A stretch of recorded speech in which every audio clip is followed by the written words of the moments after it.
നമസ്കാരം, ഞാൻ അഡ്വക്കേറ്റ് ദീപു ഇന്ദിരാദേവി.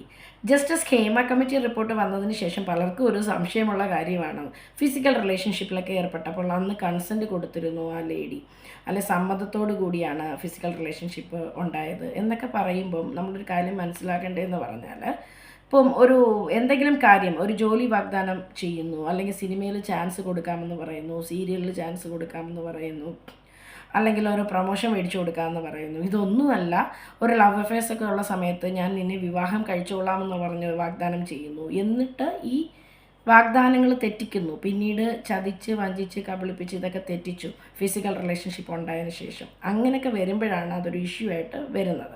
അപ്പോൾ കൺസെൻറ്റ് ഉണ്ടായിരുന്നത് കൊണ്ടൊന്നും അതൊരു ഡിഫൻസ് ഒന്നുമല്ല. ആ കൺസെൻറ്റ് ഒരിക്കലും ഫ്രീ കൺസെൻറ്റ് എന്ന് പറയാൻ പറ്റില്ല. കാര്യം വെച്ചാൽ അവിടെ എന്നെ കല്യാണം കഴിക്കും, അല്ലെങ്കിൽ എനിക്ക് ജോലി തരും, അല്ലെങ്കിൽ എനിക്ക് പ്രൊമോഷൻ തരും എന്ന് പറഞ്ഞൊരു ഉത്തമ വിശ്വാസത്തിലാണ് ആ കൺസെൻറ്റ് കൊടുത്തിരിക്കുന്നത്.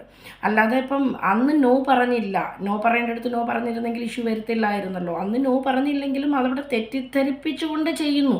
അത്തരത്തിൽ വരുന്ന കേസുകളാണ് ഈ ഭാരതീയ ന്യായ സംഹിത സെക്ഷൻ 69 വരുന്നത്. അവിടെ കൺസെൻ്റ് ഉണ്ട്, പക്ഷെ ആ കൺസെൻറ്റ് കൊടുത്തത് ഇതേ കണക്കൊരു തെറ്റിദ്ധാരണയുടെ പേരിലാണെന്ന് പ്രൂവ് ചെയ്യുവാണെന്നുണ്ടെങ്കിൽ 10 വർഷം വരെ തടവ് ശിക്ഷയും ഫൈനും ഒക്കെ ലഭിക്കത്തക്ക രീതിയിലുള്ളൊരു കുറ്റകൃത്യം തന്നെയാണ്. അവിടെ കൺസെൻറ്റ് ഉണ്ടോ ഇല്ലേ എന്നുള്ളത് ഇമ്മെറ്റീരിയലാണ്, അതിന് യാതൊരു കാര്യവും ഇല്ല.